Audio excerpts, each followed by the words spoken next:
Hey folks, just a quick video to go over some of the FAQ and errata details that dropped today on the Warhammer community site. So I may have missed some stuff as I'm barely 2 coffees deep at the moment, but I'm sure you'll let me know in the comments what I forget or get wrong.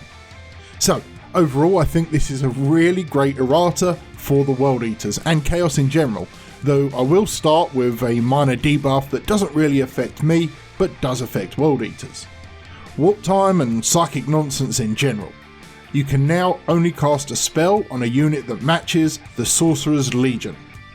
This is fine, but it does weirdly only really negatively impact World Eaters, especially in a soup list of course, as we can't be warp timed anymore.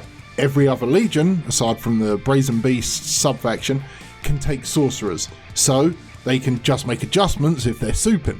So sadly, warp time is off the menu. I get the feeling this is a preparatory step for something in the future, to be honest, as there's no way they seriously took 4 years to realise this was a powerful buff for Berserkers. Next, we've got the Reclarification to the 9-inch charge from Deep Strike. Fine. Back and forth every 2 or 3 months or so. It's easier and faster this way, honestly, and should have just been the case all the time. It does suck for us a little bit, but whatever. 9 inches it is. Games are going to be done faster. I'm okay with it. So now it's time for some spice. This one I'm about 80% sure is good for us and only about 50% sure I'm getting it right. But I think it's going to make combat armies better in general. I've read through it about 4 times and I think this, combined with the Warhammer community blurb, means that the following. Every instance of an initiative modifier, whether it's fights first, fights last, fight after all other eligible units, etc., every one of those can be countered with the opposite. So, if you send a Battlelust Lord into combat and the opponent makes them fight after all other eligible units have done so, they just fight as if they haven't got Battlelust.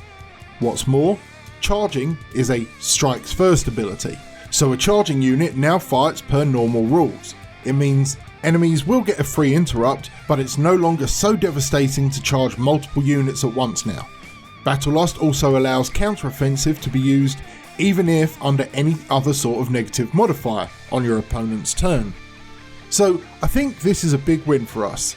It's going to take a little bit more rereading and clarification, but if I'm interpreting correctly, it does look like we now have a few ways out of being just removed to fight at the end of the phase and just being completely decimated.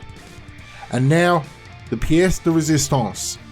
Dreadclaws are back, baby. Yeah, boy.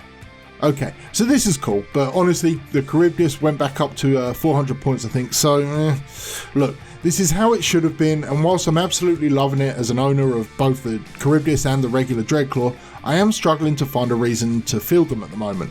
The only play I've got is a turn 1 Deep Strike with Terminators inside, which jump out and, shoot and maybe get a charge off, but it's not competitive. It's fun, but it's swingy as hell.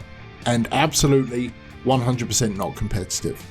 Armies with amazing infantry shooting under 12 inches, however, might really benefit from this. I think something like Noise Marines, if I'm remembering their stats right, could do a good job here. It's a points investment, but that turn 1 Withering Fire could be critical. Anyway, this is just a quick video updating on the FAQ and errata for any that have missed it or just don't have time to actually sit there and read it right now. Let me know if you think I've missed any of the big stuff or if I'm especially getting that fight order wrong.